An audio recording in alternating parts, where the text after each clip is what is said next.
Morning student, I hope you all are fine. So after enjoying the holidays, let's start our next chapter, that is second chapter, structure of atom. इस पूरे chapter में हमें atom के बारे में पढ़ना है, ठीक है।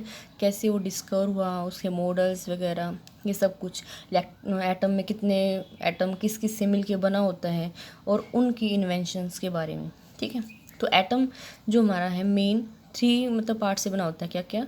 Electron, proton, neutron. इलेक्ट्रॉन किससे डिनोट करते हैं? ई से। उसका चार्ज कैसा होता है? नेगेटिव। प्रोटॉन किससे करते हैं? पी से।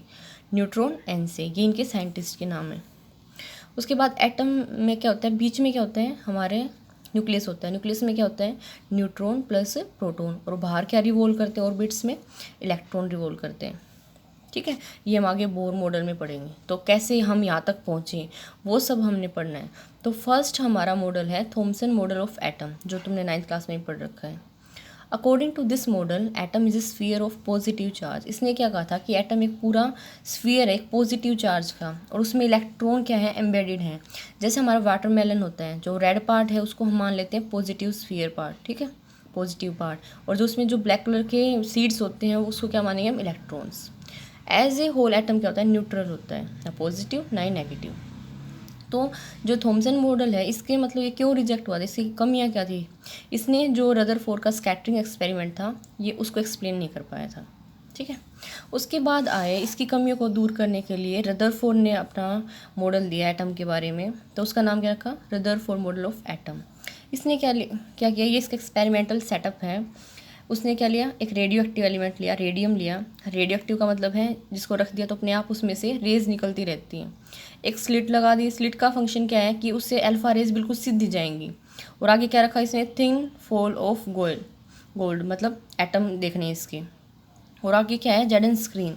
जेडन स्क्रीन का क्या फ़ायदा है कि इसमें जहाँ भी जो रेज टकराती है तो वहाँ ये लाइट ग्लो करती है वहाँ, तो ये पता चल जाता है कि रेज कहाँ से जा रही है, ठीक है।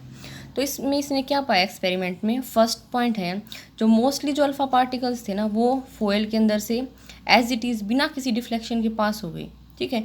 इसका मतलब हम कह सकते हैं कि एटम के अंदर बहुत सारी क्या होती है? खाली जगह होती है, ठीक है।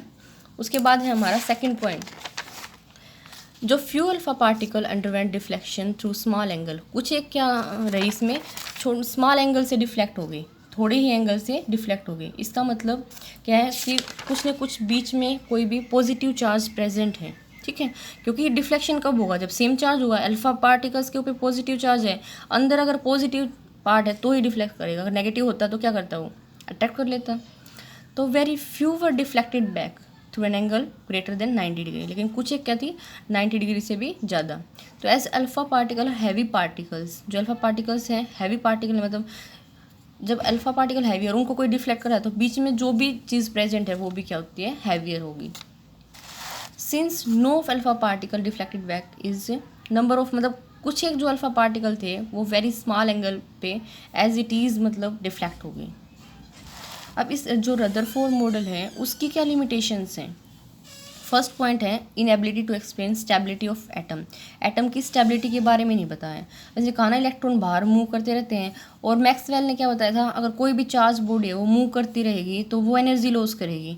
अगर इलेक्ट्रॉन ऐसे एनर्जी लॉस करेंगे तो न्यूक्लियस में गिर जाएंगे, और ऐसा होता नहीं। तो फर्स्ट ये लिमिटेशन थी इसकी ये। दूसरा ये जो लाइन स्पेक्ट्रा एलिमेंट्स का वो नहीं एक्सप्लेन कर पाया था। उसके बाद third inability to describe distribution of electron. उसने ये तो बता दिया बाहर इलेक्ट्रॉन्स हैं, लेकिन ये नहीं बता पाया किस तरह से इलेक्ट्रॉन का डिस्ट्रीब्यूशन है और उनकी एनर्जी कितनी है। उसके बाद है हमारा बिल्कुल सिंपल सा टॉपिक है एटॉमिक नंबर क्या होते हैं? ये नंबर ऑफ प्रोटॉन या फिर नंबर ऑफ इलेक्ट्रॉन्स के बराबर होते हैं, ठीक है। मास नंबर क्या होता है? Number of protons plus number of neutron के बराबर होता है। किसी भी एलिमेंट को हम कैसे रिप्रेजेंट करते हैं? मान लीजिए एक्स है तो ऊपर क्या लिखा मिलेगा? उसका मास नंबर, और नीचे जो लिखा होगा वो क्या होगा? उसका एटॉमिक नंबर। जैसे इसमें देखेंगे हम तो नीचे वाला क्या है? एटॉमिक नंबर, और ऊपर वाला क्या है? Mass number. आइसोटोप्स क्या होते हैं? जिनका एटॉमिक नंबर सेम होता है, मतलब जो नीचे वाला पार्ट है हमारा सेम मिलेगा और ऊपर वाला जो मास नंबर है वो डिफरेंट। उन सब को क्या बोलेंगे हम? आइसोटोप्स बोलेंगे। इसका उल्टा होता है आइसोबार, जिसमें हमारे एटॉमिक जो नंबर है वो डिफरेंट होते हैं लेकिन एटॉमिक मास क्या होता है? सेम होता है। आइसोटोन्स में क्या होता है? जो नंबर और न्यूट्रॉन्स का नंबर क्या होता है? सेम होता है। आइसो इलेक्ट्रॉनिक नाम से पता चल रहा है जिसमें इलेक्ट्रॉन्स का नंबर सेम होता है, ठीक है।